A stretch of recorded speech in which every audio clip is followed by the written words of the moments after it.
energizing your soul through the inspired Word of God. This is your daily devotional reading.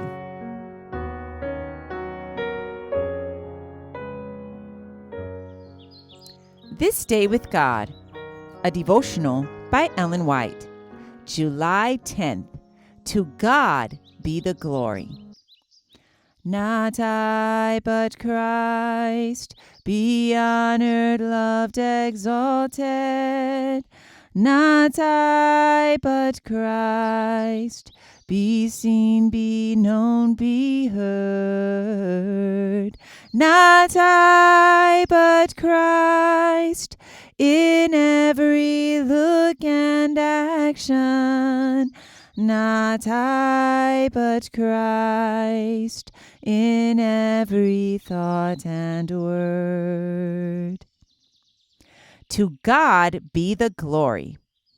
Whosoever will be great among you, let him be your minister, and whosoever will be chief among you, let him be your servant. Matthew chapter 20, verses 26 and 27. No human being is to seat himself on the highest seat, accepting the praise of others and forgetting that his treasures belong to God. God's blessing is promised to those who hunger and thirst after righteousness, but nothing is so offensive as to hunger and thirst after the praise of men.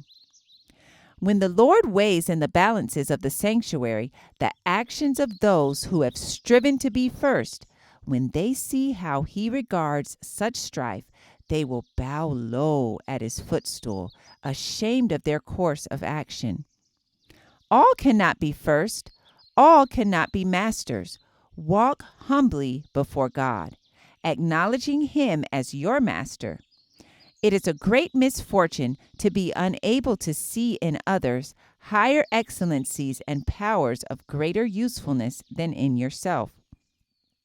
If we will partake of the divine nature, God will fit us to find happiness in activity and rest in wearing Christ's yoke.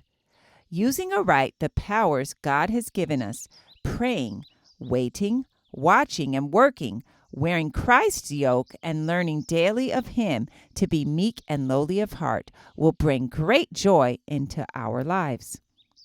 Were it not for God's gracious gifts and blessings, we should be bankrupt for eternity. Then let no one sound his own praises, feeding upon his supposed wisdom.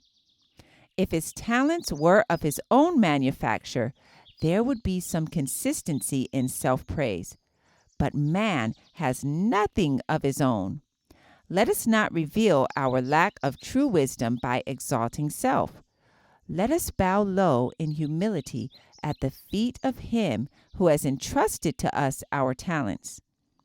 Let us use and improve these talents, handing principal and interest back to the giver. As a sacred trust, every talent is to be employed aright. Those whom God has made his stewards are to search the scriptures earnestly, that they may communicate its truths to others, leading them to the path which has been cast up for the ransomed of the Lord. By precept and example, we are to teach others that through the grace of Christ they may be obedient to all God's commandments and be clothed with the righteousness of Christ. Blessed are they that do his commandments, that they may have right to the tree of life and may enter in through the gates into the city. This Day with God, July 10th. I encourage you to be ye doers of the word and not hearers only. Thank you for listening, and be sure to join us tomorrow for your daily devotional reading.